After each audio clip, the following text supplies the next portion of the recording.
Bismillahirrahmanirrahim. Alhamdulillahirabbil wassalatu wassalamu ala Rasulillah wa ala alihi wasahbihi wasallam. Tajuk kita hari ini adalah berkenaan dengan al-kalimat wa aqsamuha, perkataan di dalam bahasa Arab dan juga pembahagiannya. Dalam erti kata lain, kata-kata ataupun kalimah, perkataan dia dibahagikan kepada beberapa bahagian di dalam bahasa Arab. Mari kita lihat, iaitu dibahagikan kepada tiga. Yang pertama dinamakan dengan ismun atau kata nama. Yang kedua adalah fi'lun ataupun kata kerja ataupun perbuatan. Dan yang ketiga adalah harfun ataupun kata sendi dan seumpamanya. Sebagai contoh kita tengok ayat berikut. Ana azhabu ilal madrasati. Ana bermaksud saya, azhabu telah pergi, ila ke al-madrasah ke sekolah. Jadi ana adalah isim kata nama, azhabu fi'lun, ila harfun dan al-madrasah ismun kata nama juga. Jadi persoalan di sini macam mana kita nak tahu, nak membezakan, nak kenal pasti sama ada perkataan-perkataan dalam bahasa Arab itu dibahagikan kepada ismun ataupun fi'lun ataupun harfun. Macam mana kita nak tahu? Iaitu dengan melihat kepada alamatnya. Yang ini tanda-tandanya. Kita tengok yang pertama iaitu tanda-tanda isim ataupun tanda-tanda bagi perkataan kata nama. Yang pertama dia ada tanwin. Tanwin ni bermaksud baris dua di belakang perkataan. Sebagai contoh, Zaidun ada dua baris depan, madrasatan dua baris di atas, fardin dua baris di bawah. Yang kedua ada alif lam di awal perkataan. Sekiranya ada alif lam maka ketahuilah ianya adalah kata nama, seperti contoh berikut. At-tullab bermaksud para pelajar, al-mukhayyam perkhemahan, al-safiyah kurikulum. Jadi kesemua contoh-contoh yang diberikan ada alif dan lam. Bermaksud ianya adalah kata nama, ismun ataupun isim. Yang ketiga, perkataan yang datang selepas harfu jar. Harfu jar seperti fi, ila dan an. Maka perkataan yang datang selepasnya itu, maka kita akan ketahui ianya adalah isim. Kerana fi'il tak boleh datang selepas pada harfu jar. Dan juga harfun, dia tak boleh mari juga selepas harf. Jadi dua berulang. Maka di sini, apabila satu perkataan datang selepas pada huruful jar, maka perkataan tersebut adalah isim ataupun kata nama. Seterusnya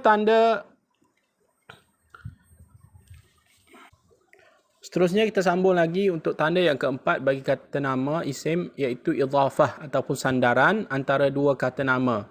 Sebagai contoh, mudirul madrasah, pengetua sekolah. Jadi kedua-dua adalah isim, mudhaf dan juga mudhafun ilaih. Yang pertama itu dipanggil mudhaf dan yang kedua dipanggil mudhafun ilaih. Kedua-duanya adalah isim kerana idhafah itu adalah sandaran kedua yang menggunakan dua kata nama.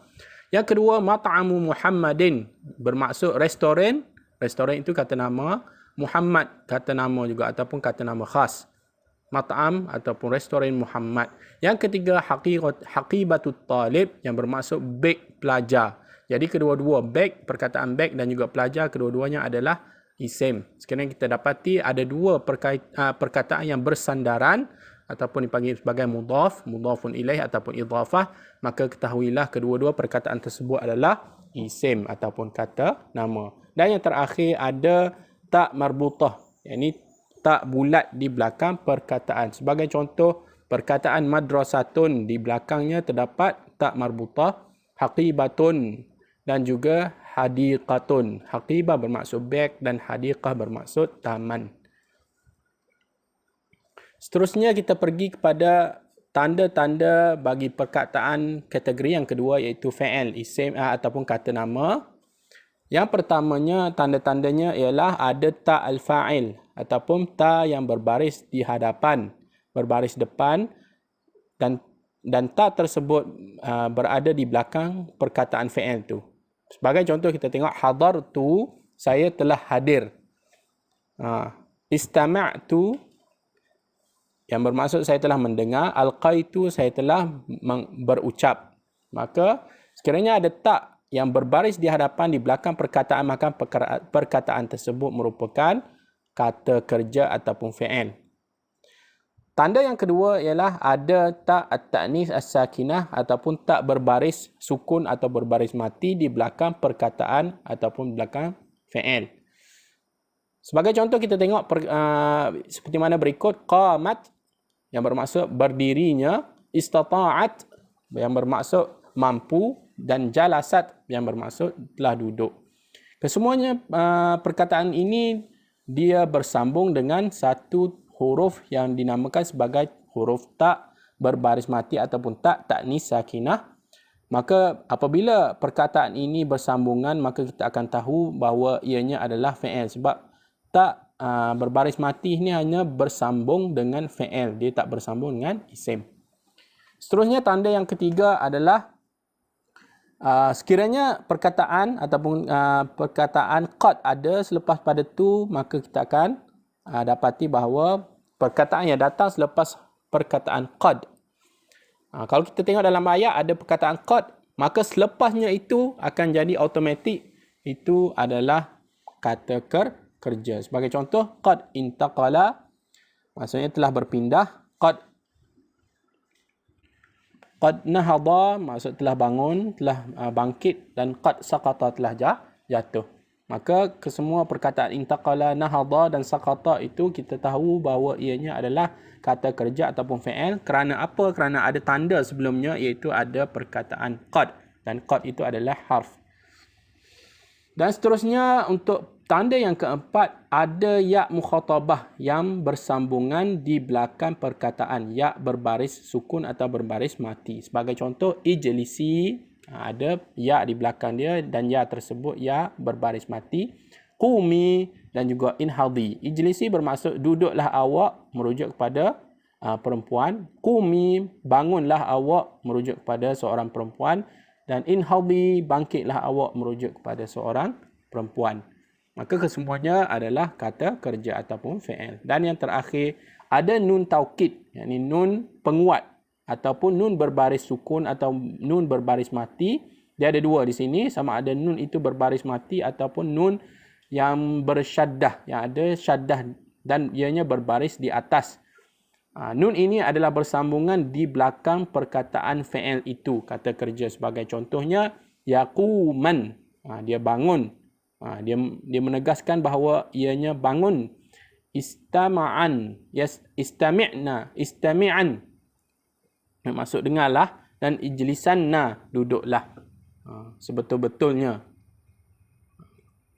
Dan kita akan berpindah kepada bahagian yang ketiga, iaitu harf. Apakah tanda bagi harf? Tiada tanda bagi perkataan harf.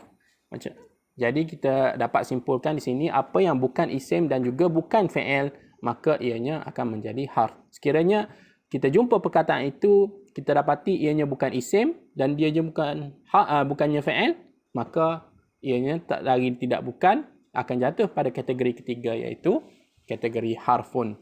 Sebagai contohnya, ila yang bermaksud ke, ala bermaksud atas, bi bermaksud dengan, min bermaksud dari, an bermaksud tentang, dan fi bermaksud di dalam ataupun pada. Sekian dulu berkenaan dengan pembahagian perkataan di dalam bahasa Arab. Kita simpulkan kembali bahawasanya orang Arab membahagikan perkataan-perkataan bahasa Arab kepada tiga bahagian. Yang pertama, isim ataupun kata nama, dan termasuklah di dalamnya kata nama khas. Dan kemudian pembahagian yang kedua, iaitu kata kerja yang merujuk kepada perbuatan. Apa-apa yang merujuk kepada perbuatan, maka ianya adalah kata kerja. Dan yang ketiga ialah dinamakan sebagai harfun ataupun kata sendi dan seumpama dengannya. Sebagai contohnya, ila, ala, bi, min, an, dan fi. Sekian dulu, wabillahi taufiq wal hidayah. Assalamualaikum warahmatullahi taala wabarakatuh.